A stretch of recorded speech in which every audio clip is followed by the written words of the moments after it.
back watering for a bit because we get a lot of questions about that, and I know different places where you live have different water restraints.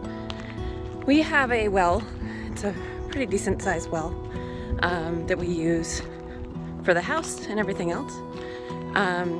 We have a spigot here on the house and a spigot on the other side over by the little garage. And so we have set this up, and it is not the best setup right now, but we're working on it, and we're trying to get some rain catching and gutter system set up a little better. So we have a Hoselink here. It's an 82 foot and retractable hose. We got the cover on it.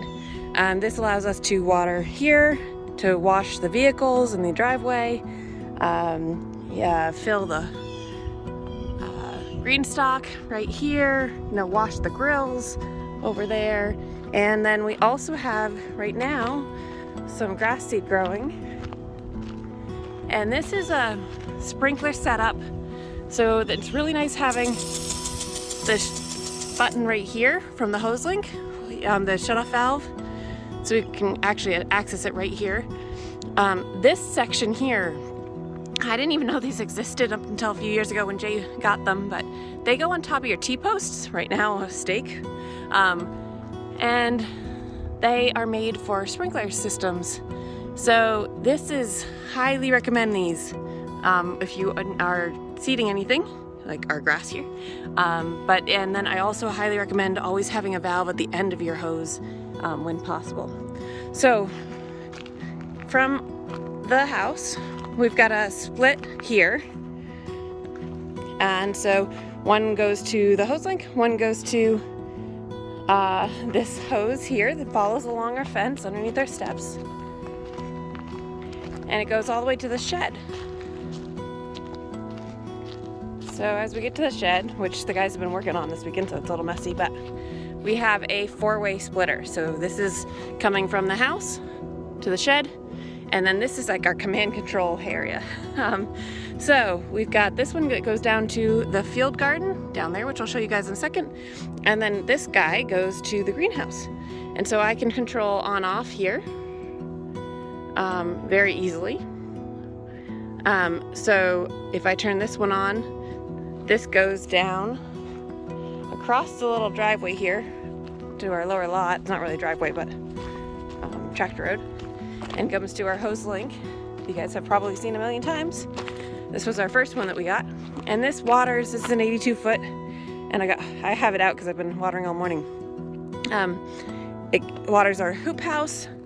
It waters all of these seedlings.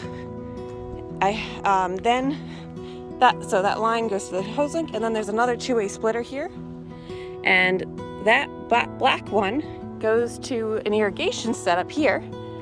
So we usually only have one of these running at a time, but this is a 27 foot 4 8-in-1 birdies bed put together with a drip, 3-way drip, and these drips you can turn on and off by turning these valves. And so depending on what line I want, the center is the zinnias, the outside is the tomatoes and the onions right now. So we will have that run separate from when we're watering everything else. And then that 82 foot Hoselink actually reaches all the way over across all of these beds. So I do hand watering on all of that. So going back to the shed, we'll see how I have it set up over in the field garden. So following this other line around some of the construction stuff, the guys replaced the barn doors with some wood we milled. Looks really nice. So this line comes out here, and I've got the perennial bed, the garlic, we've got the corn and some sunflowers and a few things there. Bluebirds are playing out in the yard. And then I've got my cut flowers. You can see I have a T-post here for the T-post sprinkler. And we ran out of T-posts because of trying to do the grass seed. So Jace got this other sprinkler for now. But this main line comes down here and has another split. So these things are invaluable to us. And so this one goes to irrigation. And you can see all the irrigation lines and the garlic are on top. But for the corn and the squash and everything, it's actually running underneath the woven plastic fabric. And then you can see where the lines are here.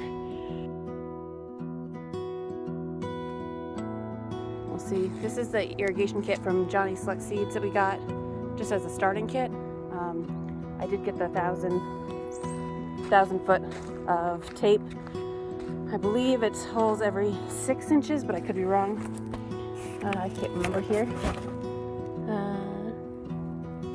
It doesn't tell me, but we have a roll here for extra. And there's the pressure gauge component there. So we'll be running hose from over there, from the shed over here. Same with the other setup, we can turn on and off. So once the garlic's harvested, depending on what we do right away, we can turn these all off and keep the corn watered. But for now, since we Jay just seeded the back part here with corn, and I seeded sunflowers and some pumpkins and squash hills, we need to actually use the sprinkler. So that's why we actually will use this sprinkler setup over here, which is, we follow this other line around. It's like a maze, I suppose. And that gets us to this new sprinkler setup that Jace just got me, which allows me to move it a little bit easier. And this has just a regular sprinkler, and you can raise it up depending on what height you want. And that will help with the asparagus and the cut flower beds and the perennial beds here. And then I'll move that over to the corn. So let me show you quickly the valve parts to make sure I have all the right ones going. Okay, so we're back at the shed. I know that the water is coming into here. I could test it and turn this on, but it'll make a mess. So I'm gonna turn this guy on. So we're going out into the field garden. And then what that's gonna do is get me to the next split shut-off valve.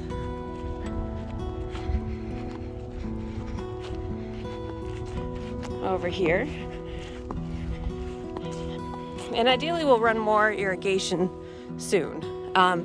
So if I turn this one on, you're gonna hear it and see it. The pressure is gonna go up on this line, and that's the irrigation. But if I go and turn this one on, that's going to start the sprinkler over there. So this way I can come to this spot here and turn the sprinkler off, grab it, move it, and bring it over here, turn the sprinkler back on right here, and then I don't have to get, in theory, soaking wet every time I'm using the sprinkler. And then I can move the sprinkler up to here and do the cut flower bed as well. So everyone's water systems are different. We are trying to add more irrigation. We added more over here. Well, hopefully, we're not gonna do the cut flower beds too much this year. They did okay without it. And then eventually we do want to do irrigation in more of the raised beds. One year we did have irrigation in the hoop house. I'm not sure if we'll do that again this year or not. It's not too bad setting it up from with the drip tape. I think we did soaker hose that first year, which I didn't like. But it wasn't too bad setting it up from the Hoselink over there. And then back here is going to be fall mums, I believe, and Jay's gonna set up irrigation with that. Our goal though is to use these big IBC totes that you can see there behind the shed and start doing, put some gutters on that shed, and then we'd have that for a water source for switching out and using a little water pump to do a lot of the irrigation over on this side. This is getting pretty far away from our house and our well. So sometimes the water pressure isn't great, and also just want to be really conscious of how much we're using out of our well in general. So those are all things that we're considering. The spring we tend to use a lot more water, especially when we have a dry spring like we have been, because otherwise we won't have food. So something to look into is sometimes if you have a drought and you have a, no watering ordinance in your town and you're on town water, a lot of towns actually do allow you to water your vegetable gardens. So they are considered different than your lawns. So check into that. This be a recommendation if that's an issue you run into often. Without water, a lot of times we would not have the garden that we get. The other thing I want to talk about is fertilizing. So the irrigation for the fall mums will actually have an fertilizing mixed in. We've talked about getting a different